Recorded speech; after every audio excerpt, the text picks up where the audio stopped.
The storm outside mirrors the storm inside Madison's chest. Rain slams relentlessly against the courthouse windows, the kind of rain that blurs the world into gray streaks, making everything feel heavy, suffocating. Madison sits rigid in the stiff wooden chair, her hands curled into fists beneath the table where no one can see. Across from her, Jason leans back with his usual smug ease, lips curved in a smirk that has haunted her for years. He's dressed impeccably, every detail of his suit calculated to project power and charm. To the casual observer, he looks like a man in control, but Madison knows better. She knows the cruelty that lives behind his easy confidence. She whispers almost silently to herself, "Not again. Never again." It isn't just a mantra, it's a vow. This courthouse isn't just a building. To her, it's an arena where ghosts of betrayal, manipulation, and humiliation resurface. She swore she'd never sit across from him again, never allow his presence to twist her stomach with dread. Yet here she is, dragged back into his orbit by a lawsuit that binds them together. The rain pounds harder, as though testing her resolve, reminding her that storms are both destructive and cleansing. Jason's smirk is more than arrogance, it is memory of the countless ways he once stripped Madison of power. He had trapped her skillfully, not with chains, but with invisible binds, his charm in public that made her look like the ungrateful partner, his cruelty in private that left her questioning her worth. He had drained her emotionally, whispering lies until she believed them, convincing her that she was nothing without him. Financially, he was even more ruthless. He took the brilliance of her strategies, her late nights of work, her courage to take risks, then slapped his name on them and claimed the rewards. Every accolade, every handshake, every business deal bore his signature while she faded into his shadow. When she finally tried to break free, she was left with mountains of debt, her reputation tarnished, and whispers following her like a curse. She couldn't handle it. She wasn't strong enough. Jason had painted her as unstable while standing tall as the charming, successful man the world applauded. It had taken everything in her to crawl out of that pit. And now, as he lounges in front of her, looking as if the outcome of this new lawsuit is already sealed, Madison feels the old humiliation rise. But this time, beneath the humiliation, something else smolders, a quiet, unshakable fury.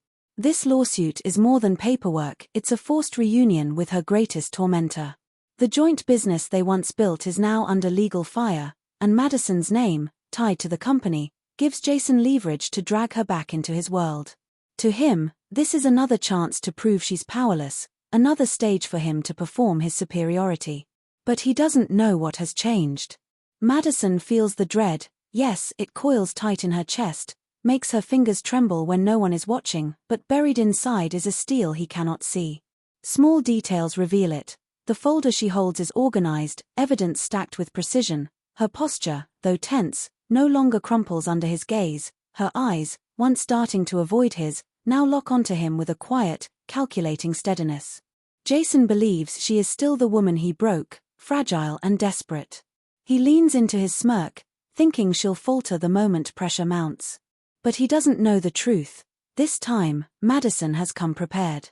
This time, she's not here to beg or survive. She's here to fight, and though he doesn't yet realize it, his arrogance is about to become his greatest weakness. Madison's life had once been defined by unshakable ambition and a heart full of idealism. Fresh out of university, she believed that with talent, hard work, and love, she could conquer anything. That belief was what made her trust Jason so completely when they met. He was magnetic, older, and seemed to carry the kind of confidence she thought she lacked. Madison poured herself into building their shared dream, a business she imagined would be both innovative and meaningful. But Jason's charm was a mask, and behind it lived calculation. He slowly convinced her to sign contracts she didn't fully read, to co-sign loans under the pretense of trust and partnership.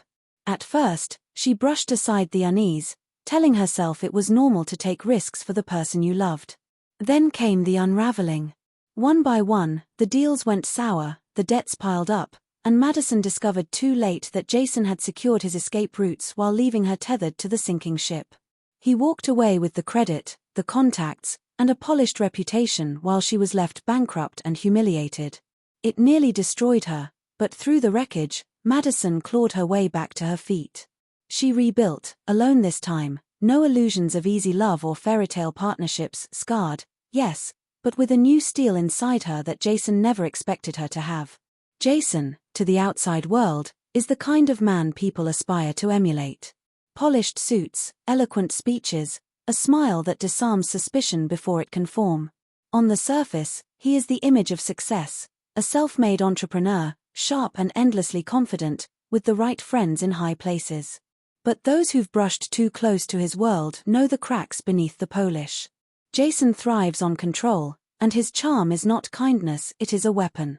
He knows how to make people feel indebted, how to bend their vulnerabilities until they mistake his exploitation for mentorship or even love. For Jason, people are stepping stones, each one used until it's no longer useful, discarded without guilt.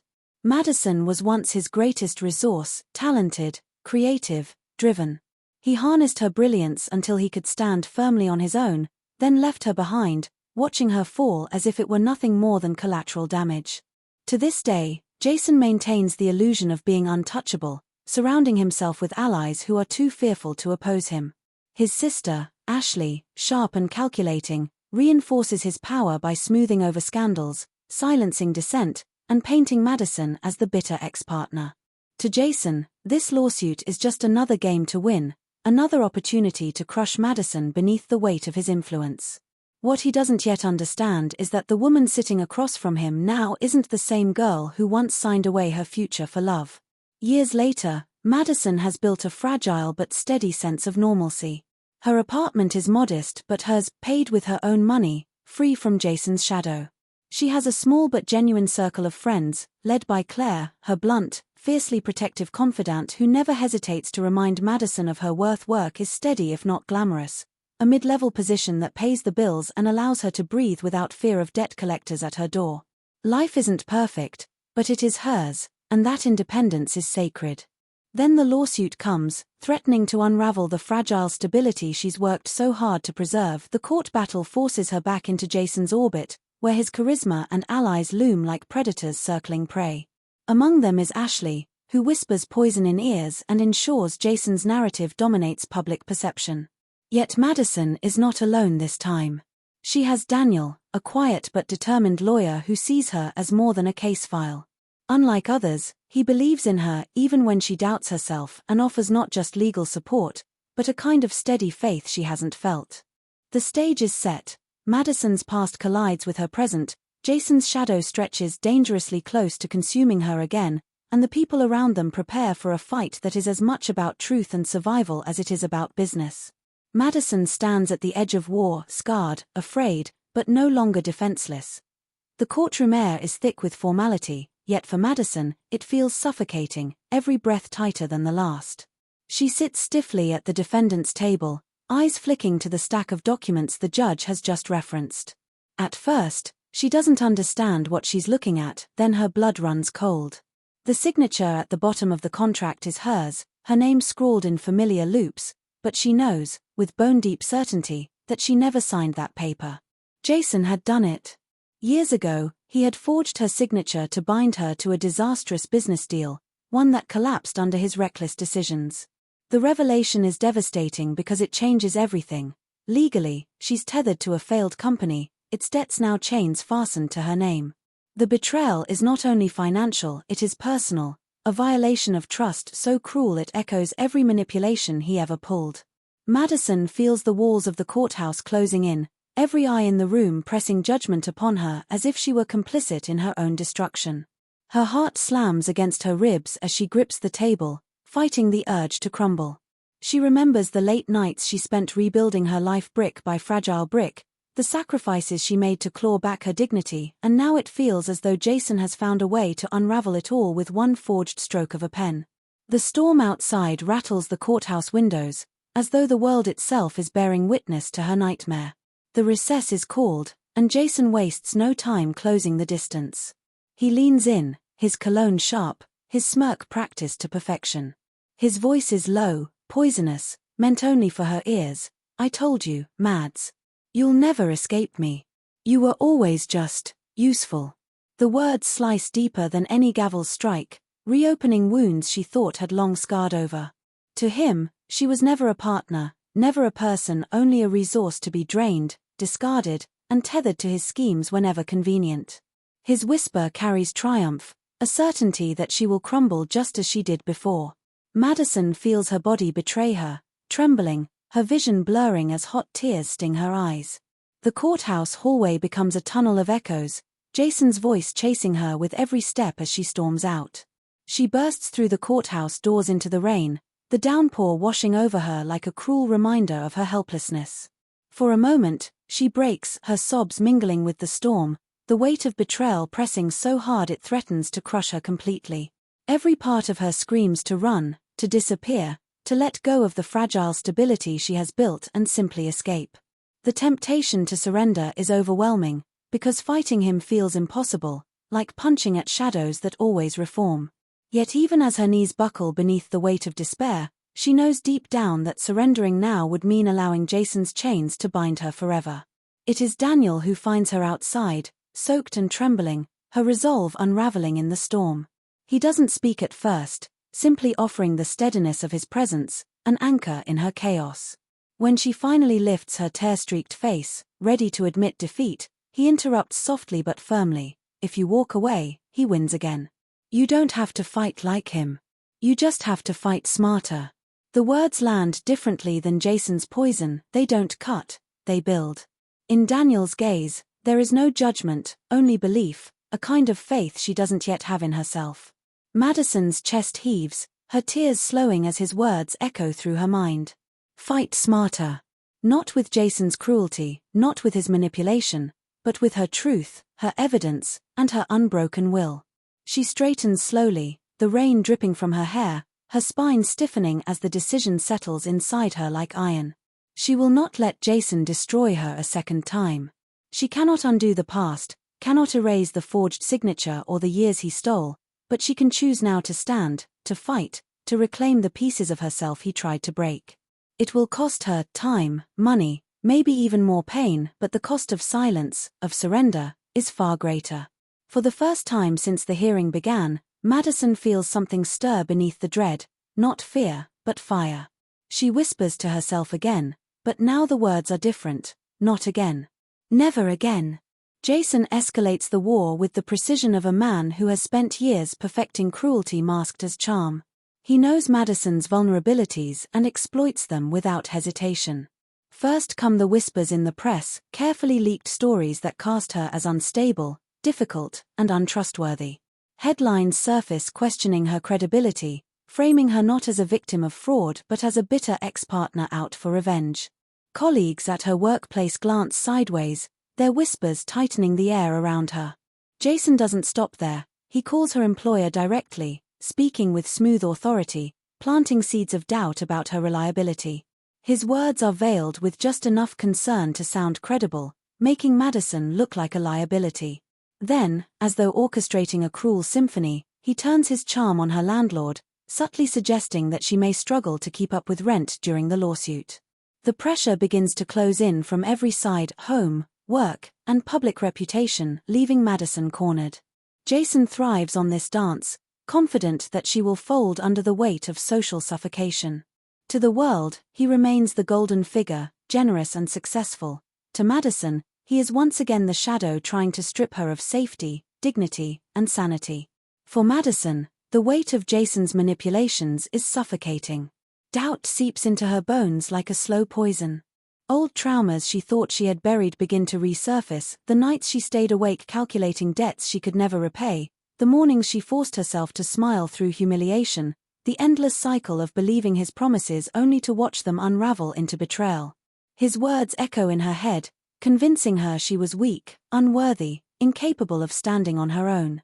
As the pressure mounts, she begins questioning whether she has the strength to endure another battle against him. Every hostile headline, every suspicious glance from co-workers, every tightened conversation with her landlord chips away at the fragile stability she has built. One night, unable to sleep, Madison reaches for the stack of journals she once kept during those years with Jason. Flipping through them is like reopening old wounds, pages filled with dreams of the future, notes about his promises of forever, her hopeful handwriting declaring, "We're unstoppable together." The woman on those pages is unrecognizable to her now, wide-eyed with hope, blinded by love. The contrast is heartbreaking. She feels the gulf between who she was and who she has become, a scarred version of herself, still struggling to believe she deserves freedom, let alone happiness. The journals remind her not only of what she lost but of how deeply he once controlled her story. It is in these moments of near collapse that Madison's support system refuses to let her fall. Claire storms into her apartment one evening to find her surrounded by scattered journals and tear. Claire rips the pen from Madison's trembling hands and demands she stop punishing herself with ghosts of the past. Blunt and unyielding, Claire reminds her that Jason may have stolen years from her, but he didn't take everything. He didn't take her will to rise again. He wants you to crumble, Claire says fiercely, and that's exactly why you can't. Meanwhile, Daniel works quietly but persistently at her side. He helps her dig through old records, contracts, and financial documents, piecing together evidence that could expose Jason's fraud for what it is. Where Madison sees chaos and defeat, Daniel sees patterns, opportunities, and the beginnings of a legal strategy that could finally turn the tide. His belief in her never wavers, even when she doubts herself. His calm conviction lends her strength. Together, Claire's fire and Daniel's steadiness form a shield around Madison, refusing to let her spiral into despair. With their help, she begins to see a glimmer of possibility, that Jason's power isn't absolute, that the chains he forged around her life can be broken. It doesn't erase the pain or the scars, but it lights something fragile inside her, the hope that this time, the outcome might be different. The courtroom hums with tension as Jason takes the stand, every movement calculated, every word delivered with the charm of a seasoned performer. He presents himself not as a fraud, but as a victim, betrayed by an unstable ex-partner who, according to him, was greedy and reckless. With smug precision, he unveils evidence, contracts with Madison's signature, emails clipped out of context, carefully curated narratives designed to paint her as complicit. His tone drips with false sympathy, as though he pities her downfall. She wanted more than the business could give, he says smoothly, addressing the jury with confident eyes. She signed because she wanted in. When it failed, she blamed me. The gallery murmurs, and for a moment, Madison feels the familiar sting of shame, the old fear that no one will believe her. Jason knows this, he thrives on it. Every smirk, every glance her way is a reminder of the years he spent rewriting her story into one of weakness and dependency. He believes he's winning, just as he always has. But this time, Madison doesn't crumble. Her folder rests firmly in her hands, evidence tucked inside like a weapon waiting to be unsheathed. She knows the turning point is near. When it's Madison's turn, the energy in the room shifts. Her voice is steady, her hands no longer trembling as she lays out her defense. Instead of denying Jason's version outright, she dismantles it piece by piece. First, she acknowledges the signatures, but then she plays the recordings. The court listens as Jason's voice fills the room, smooth at first, then sharp, pressuring her into signing documents under false pretenses. His words drip with manipulation. Just sign it, Mads. Trust me, it's nothing you need to worry about. Then come the emails, projected for everyone to see, messages where Jason outlines strategies to hide debts, instructing her to be the face while I handle the rest. Gasps ripple through the courtroom. The image Jason built, polished and indestructible, begins to fracture. And then the unexpected. Ashley, his sister, called to testify. Under cross-examination, her composure crumbles. With tears staining her makeup, she admits that Jason threatened her too, forcing her silence, using her loyalty as leverage. The betrayal comes not just from Madison but from within his own bloodline. For the first time, Jason's smirk falters. He grips the edge of the table, his jaw tight, eyes flashing with something he's never shown in public before, fear. The jury leans forward, sensing the unraveling of the man who once seemed untouchable. The breaking point comes when Jason loses control. His mask, so carefully worn for years, shatters under the weight of exposure. Red-faced, he slams his hand against the table, his voice rising into a roar that silences the room. They're lying. All of them. She was nothing without me. The words, meant to intimidate, instead reveal the truth of who he is. Cruel, controlling, consumed by his need for dominance. The jury watches, no longer seeing a charismatic entrepreneur but a man unraveling before their eyes. The judge bangs the gavel, demanding order, but the damage is done. Jason has revealed himself, not as a victim, but as a manipulator cornered by his own lies. Madison, though her heart pounds in her chest, remains calm. She meets his fury with steady eyes, refusing to look away. This is the confrontation she has dreaded for years, and now she stands unbroken. Claire watches from the gallery with tears in her eyes, Daniel sits firm at her side, and even Ashley lowers her head, ashamed of the brother who once controlled her. The courtroom no longer belongs to Jason. For the first time, the power has shifted. The jury doesn't just see evidence, they see the truth laid bare, and in that moment, Jason's empire of manipulation collapses. The courtroom falls into a heavy silence as the verdict is read. Each word lands like a bell toll, final and undeniable. The court rules in Madison's favor. For the first time in years, she feels the crushing weight Jason had placed on her shoulders begin to lift. Jason sits across the aisle, no longer the smug, untouchable man who once dictated her life, but a hollow shell of himself. His carefully constructed empire of lies collapses in an instant, his reputation shredded, his finances stripped, his name forever marked with guilt and fraud. The jury's eyes avoid him now, the press scribbles with a frenzy, and whispers ripple through the gallery. The truth is out. Jason, who thrived on dominance and manipulation, is finally trapped in the very system he thought he could bend to his will. He is exposed, not as the brilliant visionary he pretended to be, but as a fraudster, a bully, and a coward. Madison doesn't cheer. She doesn't gloat. She simply breathes, deeply and freely, savoring the victory not as revenge but as justice. The chains he forged are broken, and for the first time, the courtroom feels like a place of liberation instead of punishment. After the ruling, Madison stands outside the courthouse, the sky clear after days of rain. She knows her journey wasn't just about defeating Jason in court, it was about reclaiming herself from years of fear, manipulation, and silence. When Jason approaches, shackled not by handcuffs but by his own ruin, she doesn't shrink back as she once would have. Instead, she looks him in the eye, steady and calm. "You don't get to use me anymore," she says, her voice firm but not cruel. "Not my name, not my work, not my fear. I win." The words are not shouted, but spoken with the quiet power of someone who has finally taken back her story. Jason flinches, his arrogance stripped bare, his mask gone. He has no comeback, no charm, no smirk to shield him now. For years, he thrived on her silence, but today, she speaks with clarity and finality. That moment isn't about humiliating him, it's about releasing herself.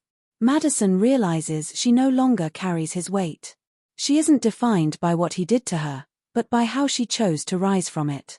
The healing is not immediate, but it is real, and it begins with this quiet confrontation where she, not he, holds the last word. In the weeks that follow, Madison steps into a new chapter of her life with a different kind of strength, one built not from revenge, but from resilience. Her modest apartment feels lighter, brighter, filled with laughter from Claire's late-night visits and the quiet support Daniel continues to offer. She donates the old journals she once clung to, keeping only a few pages as reminders of how far she has come. Opportunities she never imagined begin to open. Colleagues who once doubted her now respect her, friends see her not as a victim but as a fighter, and Madison herself finally sees the woman she has become. She begins sketching plans for a new business venture not tied to Jason, not born out of desperation, but from her own vision and strength. This time, it will carry only her name. As she sits by her window one evening, journal open, she writes not about fear or betrayal, but about freedom and possibility. The scars Jason left are still there, but they no longer define her. They are proof of survival, of battles fought and won. Madison smiles softly, whispering to herself, "Not again. Never again." But now, it isn't a plea. It's a declaration, a promise to herself, and to the life she is ready to embrace.